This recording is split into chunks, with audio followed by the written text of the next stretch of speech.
नमस्कार। सभी को धनतेरस की बहुत बहुत शुभकामनाएं।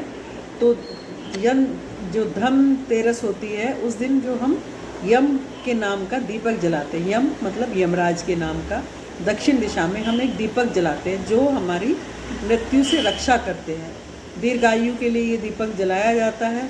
और आयुर्वेद की दृष्टि से दीर्घायु केवल लंबी उम्र ही नहीं है, बल्कि संतुलित जीवन, स्वस्थ शांत जीवन जीना एक लंबी आयु है। लंबी आयु से ये नहीं है कि हमारी एज तो लंबी चली जा रही है, लेकिन हमें जानकारी कुछ नहीं है, हमें ये ही नहीं पता है कि हम किस रास्ते पे चल रहे हैं, क्या हमारे लिए सही है और क्या हमारे लिए गलत है, हमें क्या खाना चाहिए, किस मार्ग पर जाना चाहिए, ये हमें नहीं पता है। तो मृत्यु तो अटल है और आयु को पवित्र और संतुलित बनाना हमारे हाथ में है। जो हमारी आयु है उसको हम पवित्र बनाएं और संतुलित बनाएं।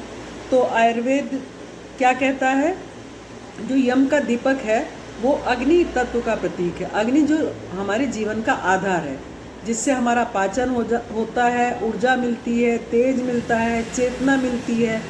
और अग्नि तत्व जो दीपक के समान हमारे शरीर में लगातार काम करता है। जो हमारे दीपक में तेल होता है वो हमारे शरीर और आत्मा का प्रतीक है। शरीर दीपक हो गया और आत्मा जो है उसमें ज्योत जो जलती है, बाती जो जलती है वो, और जो तेल है उसके अंदर, वो हमारे अंदर जो शरीर के अंदर प्राण शक्ति है, वो तेल का स्वरूप है। तो यम का दीपक जब हम जलाएंगे तो हमें अपने मन में ऐसा प्रण लेना है कि हम जो भी संतुलित जीवन जिएंगे, अच्छा जीवन जिएंगे, अंधकार से दूर रहेंगे, तम से दूर रहेंगे, अपने मन से रज को हटाएंगे और सत्व की ओर सात्विक जीवन जिएंगे। अच्छा खाना, अच्छा पहनना, अच्छे विचार। और दक्षिण दिशा में दीपक जलाने से क्या है, पृथ्वी तत्व भी दक्षिण दिशा मानी जाती है।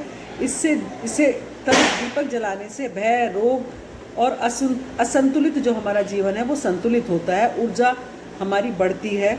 और धन्वंतरी और यम दीपक का बहुत बड़ा स्वास्थ्य से संबंध है, क्योंकि धन्वंतरी जी ने हमें आयुर्वेद दिया, आयुर्वेद का ज्ञान दिया। जब समुद्र मंथन के समय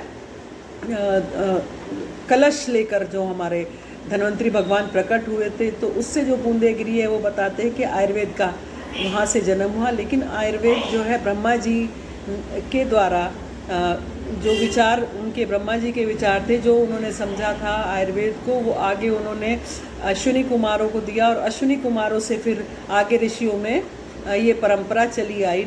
जहाँ तक उन लोगों ने ज्ञान प्राप्त किया वो ज्ञान आगे दिया। ये परंपरा हमारे आयुर्वेद की है और आयुर्वेद जो हमारे प्रकृति से, हमसे जुड़ा हुआ है।